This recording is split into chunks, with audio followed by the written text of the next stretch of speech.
Welcome to Resource Thursday with ComplianceRisk.io. I'm your host, Paco Lebron. This is the place to learn how to run your IT business, whether it is a one person shop or you're leading a team for the journey. This is the place for you. Rick Smith will not be with us today because he is over at IOTA, speaking and attending and rubbing elbows with my good friends over there. I heard there is a Matt Scully sighting around there as well. So, Matt, you owe me a call. So we'll talk soon.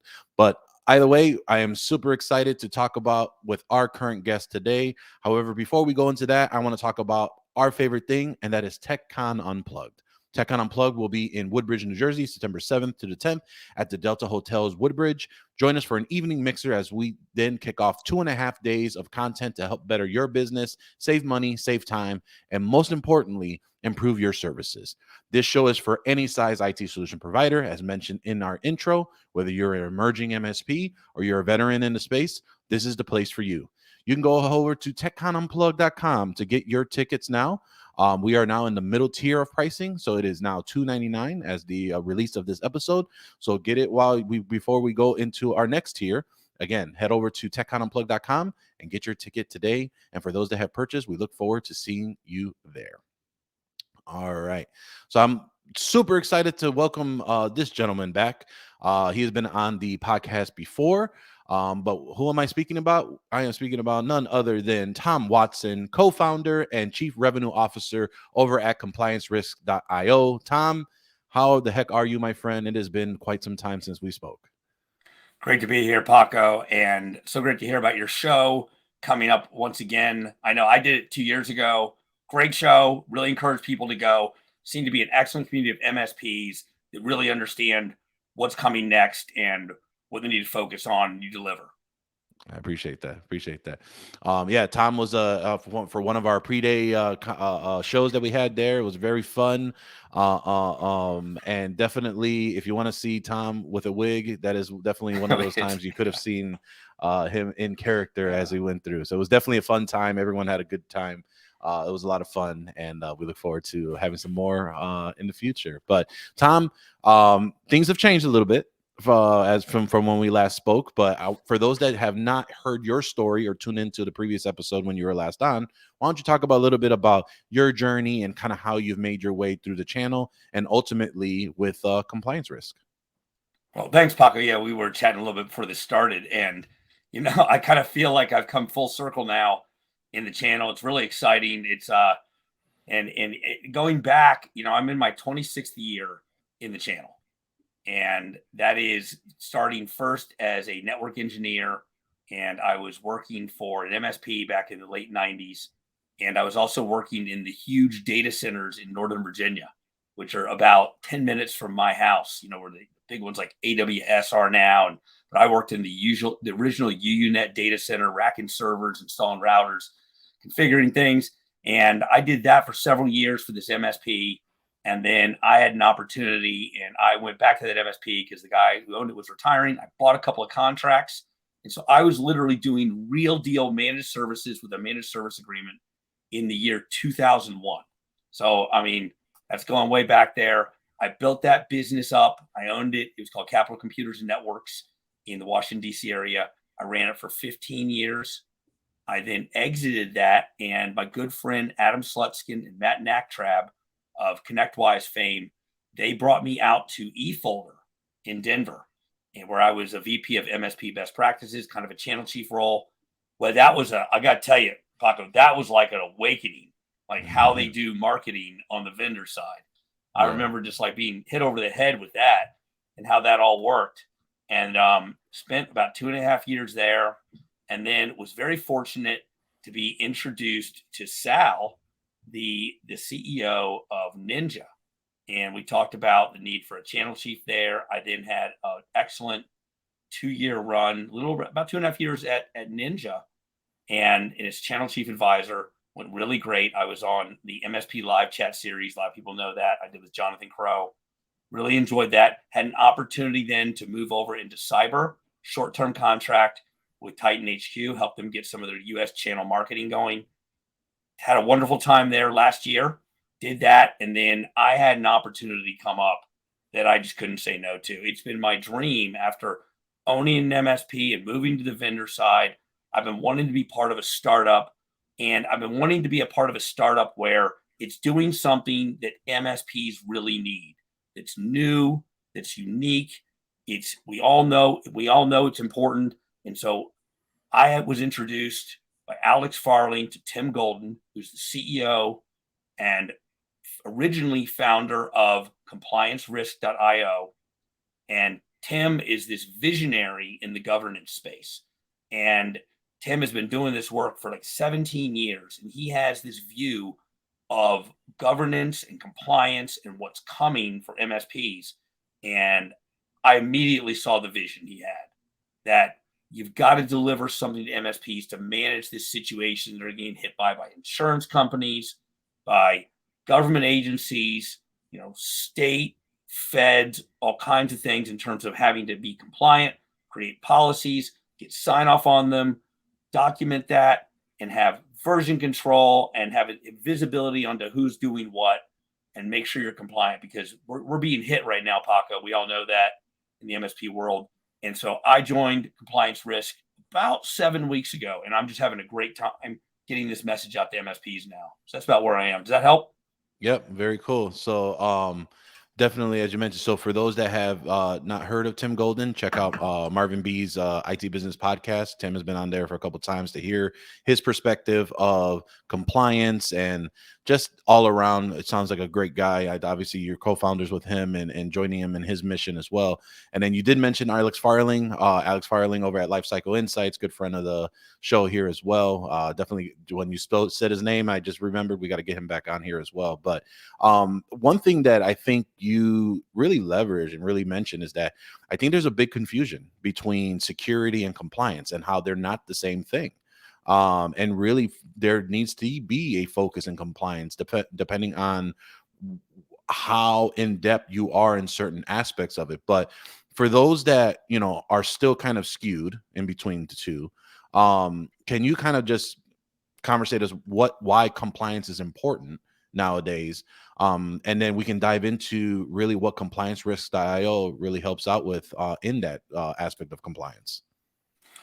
Yeah, well, the way I see this, Paco, is MSPs have done a very good job of adapting to the security needs. I mean, do you remember like 5 years ago what was going on? I mean, I remember I was at Axient, what eFolder became Axient, and we were doing these webinar series and these lunch and learns about how the last the final piece in the cybersecurity model is backup, and Yeah. that's where it lies, because people were getting hit so hard with ransomware attacks and all various kinds of penetrations in the network and breaches that a lot of times it was coming down to your backup. And I really feel like, I mean, certainly this stuff is still going on, but I really feel like MSPs have closed that door a bit and have put the tools in place, have worked with the major players, have developed cybersecurity offerings that really protect their clients.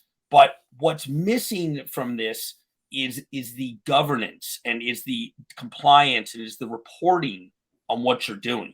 Because now what's happened is we kind of go, yeah, good job. You guys are protecting really well. But now, you know what? We've still got some players who aren't.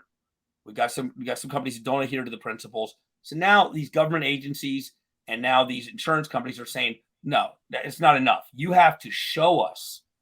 You have to show us what you're doing. You have to show us that you're complying with the rules we put in place. You want that policy? You got to have an incident response plan. Mhm. You have the incident response plan. You've got to give us eyeballs on it to make sure that you're doing it, you're updating it, and it has the right things in it. And that, or a lot of states now are requiring, when you have a breach, you have to report it. So they're saying, okay, not enough to have a breach and report it to your insurance company, you got to report it to the state body.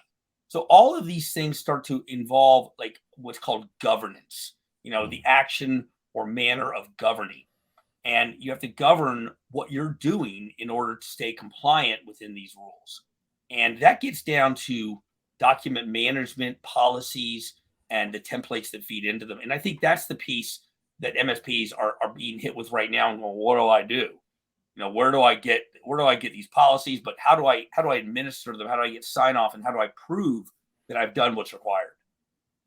Yeah, I mean it's amazing on how even just one popular compliance that is in our industry right now for those in healthcare is HIPAA. And I've heard that, oftentimes a lot of these fines that get dinged is not necessarily the malicious or things that they omitted or forgot to do. It's the policy and documents of proving that they did do it. And really the first step of just saying, hey, can you prove that you did in a timely manner? And the fact that there is no plan has caused a lot of problems as Oh well. yeah. Now with compliantrisks.io, how do you solve that where, again, someone that is looking to get into the industry, or someone may be listening and says, you know what, I think private healthcare is the industry I want to go into, or public healthcare, and really figure out, or even government contracting, but they have no idea how to make sure that they, keep their house in order as far as being compliant. How does compliance risk help with that? I mentioned that you had mentioned that there is a couple of things that they have available as well. Yeah, absolutely. I think the first thing that comes to mind when you say that, Paco, is what you don't want to have happen when you own an MSP is you don't want to have a situation where you're asked for something by some government agency or some insurance company, and you've been previously told you need to have this ready, and you don't. So, like a simple thing might be something like a password policy, where maybe your insurance says, or someone else you're subject to says, you need to have a password policy, or your client needs to have it, and it needs to have the following. And then you are asked for that because there's a breach. Yeah. And someone says, well, did you have that password policy? Or where's your incident response plan? What process did you go through once you had this breach? And you don't have anything. So the way we solve for that is we have a platform, a governance management platform and we also provide the key things that you're going to need to be able to adhere to that platform and adhere to these compliance rules. And what those are going to be are templates to start with, like acceptable use template, disaster recovery, incident response plan, password, secure awareness training policies, wire fraud. And that's not all. There's also full HIPAA set of policies you should have, and you should have already filled out, so that when someone asks you for them, you have them. But I want to make it clear, the platform we provide is not a template platform. It is a governance management platform. So what that means is, for example, I put a video out on LinkedIn last week, and what I show the audience is, hey, you've already got an incident response plan. But I know MSPs that are printing that out for themselves and their clients, that are getting actually individual sign off on it, that then they save it in OneDrive or SharePoint or Dropbox. And now they lose control where it was. And now they have different versions. Yeah. And they're not governing that policy correctly. And so that can't be reported to others. It's not a legal living document that can be shown to others. So the platform we have gets the full version control, gives the acceptor and reviewer process. You can even send it to someone outside your entity, like a lawyer, and have them sign off on it. And then it goes through an adoption process. And all of this has an audit trail and a knowledge base associated with it. So you can tell what's happened with that, where it lives in your ecosystem, where it lives in that cycle. So it can be proof that you have it. And I think that's the important thing we're missing, is we don't have the tools right now to do this. And what we're offering at compliancerisk.io is a tool that helps you govern these policies within your MSP, but also for your clients. Very cool. Yeah, I think with having something like that is, I think we've gotten to the point where even with contracts and really trying to go to the cloud and e-signatures and really understanding the management of documents like that. But this is on a whole nother level, where being able to manage those policies, having the ability to have a one, I wouldn't say one-stop shop, but really what it is being able to go into the platform, understanding this is your point place for compliance, and having everybody collaborate and not only have that managing, but you also mentioned the adoption as well. Now I know that, with someone who is starting out, it may be a little bit unnerving and a lot to take on. Does compliancerisk.io have anything where kind of has more of a discussion or more of a ability to understand compliance as they're utilizing the tool? Absolutely. This all starts with people and process. And then the last piece is the software and all that. So what's great is my co-founder, Tim Golden, is a true visionary, as I mentioned earlier, in the space of governance. He understands compliance. He's been working with 3-letter federal agencies for years, doing this work already. He's bringing this to the channel, to MSPs. And what he explained to me, it makes perfect sense because my experience is as an MSP owner in the Washington, D.C. area, I was dealing with a lot of this 20 years ago. I was dealing with these forms that were required by federal agencies that government contractors had to fill out. Many of my clients were government contractors. I was a sub to a prime on many federal contracts. I was dealing with this whole compliance issue back then. And Tim knows even more about it. That's been his basically full-time job, is his MSP for years, dealing with these clients. And the thing is that you've got to get the people to buy into it in the process. So one thing that Tim has had for 2 years now is a peer group that meets every Thursday at 3 p.m. It's very affordable. You can talk to us. You can hit us up at compliancerisk.io, DM me on my LinkedIn, and we can get you more information. But that provides a format for you to learn about how this works. It also allows you to start producing what I think is the most important thing, Paco. We don't want MSPs to ever add another tool that they can't monetize. I mean, that's basically, I mean, like, what is the average MSP using? Like 25 different vendors? Something crazy like that? Yeah, I think it's something ridiculous. Yeah. I think I heard a number. I forgot where I was. They said something like 57. And I was like, how in the heck is there? And again, they're including, again, all the vendors, right? What, not only just the tool stack, but like you just said, are you adding tools to help with your monetization? And if you're not, are you including it in your operating cost, right?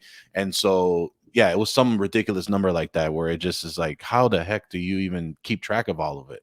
Let alone how do you try make and money? understand that exactly. And you know, that's my thing. Our own MSP was very different. We still had a lot of on-prem applications that we were servicing in hardware, and in the the client server app tied into the hardware, and so it was very different. It was much easier to monetize. So I don't want to deliver anything to MSPs that's not immediately monetizable.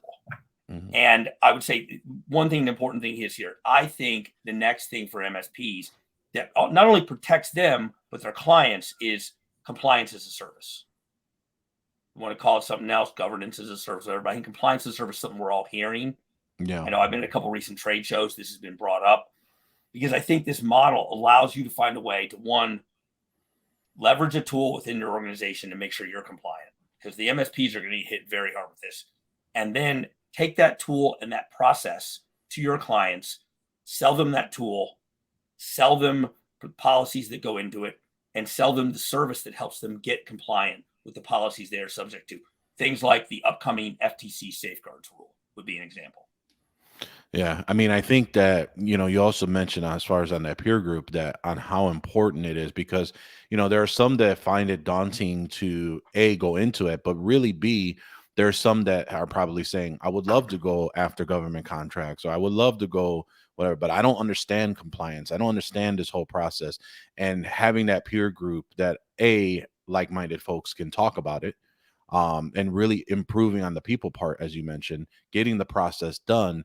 And then now you've added that extra addition of, hey, now that you understand, now you know kind of what it is, here's a tool to help you run with it. And then we can go ahead and to add it into your offerings so that you do understand how to make sure that your clients are complying and how you can go ahead and possibly get new business and understand how to dive into that world. Because if that was something you were concerned with, this is the ability to talk with like-minded folks. I think there's such a big thing where, so two things. One, I think there's a big thing now that I think our industry is now starting to become more open to sharing information, where it wasn't like that before in the past. And I think that we've now got to a point where having peer groups allows us to deter those that speak opinion as fact, because you've been in the groups too, Tom, where you see a lot of people are saying this is what it is and that's the only way to do it, or this is the way, and you're looking at it as like, that's not entirely true, or there's totally a different way to be able to do that. There's so many other different ways to achieve what you want. How have your partners joining the peer group, if you could speak to that, really benefited and kind of learned from the about compliance, and then even more to that, how has the tool for your partners really improved their compliance posture with not only their clients, or have you heard stories about them getting new business as well? Well, that's a great question, Paco. And I think the first thing that I need to hit on here is we've got these people in the peer group, and there's a good number of them couple dozen that have been in there for well over a year. Mm. And they have this kind of advantage moving as these policies, as these requirements go into place, these regulations from insurance companies, from the feds, from state bodies. They have this advantage because they have an understanding, because Tim has taught them through something almost like a curriculum of what it means to govern, what compliance is going to look like, and where this is headed. So they can identify with their clients when the client calls them up and says, my insurance company is asking for an instant response plan. What's that? And what do I need to do? They then have a process of how to create one, of how to like govern it, how to administer it within the client, and how to make it so it can be reported on to the insurance company. And the insurance companies are moving quicker, of course, than the government entities. So they also have a forum where they can get answers from a single source. That source has been vetted, and they have the ability to be active in a part of the software development. So they're seeing what's coming out in the software. They have a voice in it before it comes out. And that way the software is being tailored around the needs of people who understand governance. And so I think that's very important. And that's kind of where it's grown out of. The software has grown out of that, and now gives them the ability to take that incident response plan, to create it in a platform, to administer it, to get the approval review process done, and then to get the adoption of it, and then be able to give eyeballs to it. So that's what's key. And I think it's going really well. I think it becomes full featured. And then in addition, you need more help. You need some consulting assistance with it. We have those services too. That's awesome. Now, compliance risk has been around for how long now? Well, the company has been around for a little over a year, but the peer group running under that for almost 2 years, because it actually precedes the corporation. But then we launched our software, I believe, 7 weeks ago. Okay. It's fully functioning. Something I really like to tell people about it is the sales process is different. We do demos, and we do onboarding, but it's actually self-serve, which I believe is the next thing where a lot of this is going. So you're not going to be having people hit you up constantly for this. You want to buy licenses. It's inexpensive. It's $99 for 2 clients to get on there. And get this, your MSP is always free. So we expect you to be compliant before your clients are. So we give you the software for your MSP. Price drops down. You get to 30 clients on there. It drops down to I think $23.96 or something like that. Very inexpensive. So it's very scalable, but you don't have to be worried about dealing with, account management people all the time, stuff like that. Upsells. If you want more licenses, you need them. You go in there, do a slider, and you get more licenses. So it's all done by Stripe on the back end. Makes it very simple. That's something I was really happy that Tim put in place before I came on board, because I think we all agree it's just the sales process in the channel has gotten a little bit confusing, sometimes a little bit heavy-handed in a lot of cases where you're having to deal with reps all the time. I know, Paco, you're probably getting calls many times a day. So not only that, but I think it's just the fact of one hand not speaking to the other, right? And I think so there's a couple things from that, right? It's I had a vendor 2 years ago. We sold us on a deal. We were super excited about it. Turned out the deal wasn't exactly how he had said it would be structured. It was structured in a whole different way. And so it caused a lot of angst and a lot of problems. And, we finally, a year and a half later, got it all sorted out. And I think that's what a lot of partners in our community tend to hate. And self-serve marketplaces are becoming such a huge thing now. And really, I just say that, removing the resistance barrier on being able to gain access to a product is so huge, especially if it's just a matter of a demo, a trial, and kind of going from there. But I think most importantly is what you just mentioned is the belief in, all right, let's comply with the MSP, the IT solution provider first, eat your own dog food, put it out to a couple clients, see where you're at, and grow, right? And I think that's the fact of seeing that. And I love hearing stories like that at a price point that makes sense, at an ability to grow with the MSP, because for here, we always say, as much as the community always says, we want the vendors to invest in us. We want the vendors to be able to really care about what we're doing. I think there's a missing component to that. I think there's a missing component where the MSPs and the IT solutions provider need to care about the vendor as well to grow. And it's a two-way street, a partnership, as it truly should be, so that you can go from there. I spoke about a couple of vendors that had raised their prices in the past couple months, and people were all upset about it. And it was to the point where I was like, okay, well, it's either A, you could pay the raising prices, or B, get mad that they got acquired by private equity, because that's a sore subject in our community, is when our favorite vendors get bought out by PE. And then it's like, oh, why did you do that? A, why are we mad that a vendor is able to exit or gain more resources to improve their products? Or B, they had no ability to gain monetary funding, so they had to go this route because you were complaining about the price increase. So it's one of those where it's a two-way street. I love that you guys are really focusing on that, is growing with the MSP, making at least resistance, self-serve. I mean, I think it's just an all-around knockout of the park, because you just have the ability to just be there for the MSPs. And that's really what the goal is you really want to help. You see this problem that's happening. It is a business because you are the experts to help teach, but that's how we all grow as far as a community. As you mentioned, 5 years ago, security was probably an afterthought. Now it's the top thing everyone's talking about. And I think this is the next piece as we start talking about regulations. The compliance is going to be coming in much importantly for us to make sure that we got all our T's and all our I's dotted, and so forth. So kind of with all that you've heard, and the reason why I asked how old the company was is, how much have you had to pivot or change to keep up with all the things that are kind of coming up? And how have you been able to communicate that to your partners? Has it been a great process where now you feel like you are equipping them very well? Or is it to the point where you're kind of prepping all your team? Hey, we're in this for the long haul. There's a lot of things that can keep going, but we got your back as we kind of move forward. How has that relationship been on your partners as kind of going to you all as subject matter experts? Well, the great thing is that, we are a compliance company, so we understand compliance. And then on top of that, the platform, it doesn't care what policy you put up there. So we have policies built in, but you can put any other policy you want in. It's got a full editor, like Word, basically in there. You can paste whatever you in it. You can edit it. And now you can make that a policy. So it's very flexible. And then what we do is we realize the biggest barrier to this for MSPs is implementing it. And so what we see is, you subscribe to the platform, you need to start putting policies up. And all this week, I've been doing onboarding calls with new partners where I log in with them and I train them. Here's how you create policies. Here's how you do the approval review process. Here's how you do the adoption process. Let's get this going. And there's unlimited onboarding with that.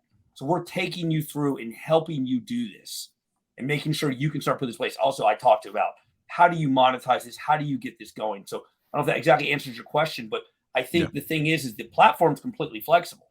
So it's going to accommodate whatever policies you need and the ability to govern them. And then it's a matter of the MSP, us adjusting to the MSP's needs. Like the one I see coming right now is, what are you going to do about FTC safeguards rule coming up in June? That's going to hit MSPs, because MSPs that are offering credit for goods and services, they might be subject. MSPs that maybe have a car dealership or a furniture shop or something like that, this client, they're going to have to deal with the FTC safeguards rule under those businesses as well. So there's a lot of things coming up. So what we do is we make sure we are up on what's happening in those different areas and the regulations that are coming out at a federal and state level. And we're ready to educate our partners on what that means and how they're going to have to adapt to that. No, you totally answered the question. Is exactly that is, the confidence and really trying to figure out, as you mentioned, this new FTC safeguards that are coming through. How do you handle that? You hear about this, there's probably misinformation because it's just coming out. There's different interpretations about it. And really, it's the experts that they should really be looking into versus someone who just read the paper and says, don't worry about it. You should be okay. And I think that's so important on having businesses like yours around as well. Tom, as we kind of round out the episode here, is there anything that we didn't hit on that you wanted to make sure that was clear to the audience about compliancerisk.io? Well, I think just the main thing is that we are not just looking to sell you a software application. We are looking to educate you about what it means to be compliant in what's going on right now, to give you the education for that, to give you a forum to participate in that, and to give you the tools that allow you to govern with your clients and what they need to put out there in terms of policies and get sign off on, and to stay compliant. And now I guess one last thing is, I'm not sure when this is coming out, but we are hosting a webinar on the FTC safeguards rule, what it means to your MSP and your clients, on Friday, March 31st. So if you're seeing this after that, which most people probably will, you can find my LinkedIn. You can find that and get to the recording of that, or reach out to me. Absolutely. So, and then for those that did want to reach out to you, I think you've mentioned it during the show. What's the best way for them to reach out to you, talk about compliancerisk.io, or just to pick your brain on anything compliance related or other items? Because obviously you have a wealth of knowledge from, as you mentioned, Full Circle in the channel. Yeah. So if you type into LinkedIn, Tom Watson, compliancerisk.io, you're going to get my profile. DM me on there. That's a really good way. Also, Tom at compliancerisk.io. That's the email address. Love to hear from you there. And if you go to our website, compliancerisk.io, and you can go ahead and contact us through there. But if you want to demo the product or to hear about our other services, I would say that LinkedIn is usually the best way. I'm very quick to get back to you, and I'll see it quickly. Very good. We'll make sure we have all those in the show notes. Tom, again, always a pleasure to talk to you. Always great to talk to you when I see you on the road as well. Hopefully we'll be seeing each other here soon in person. But for those that are listening, thank you for tuning in. You can find podcasts like these every Tuesday and Thursday. Watch the video podcast on youtube.com/MSP Unplugged. Like, subscribe, hit the notification button to be notified whenever a new episode is available. You can also take us on the go on your favorite podcatcher app. We're on Amazon Music, Apple Podcasts, and on Spotify. Once again, thank you for listening, and we will see you next time on MSP Unplugged. Thanks, everyone.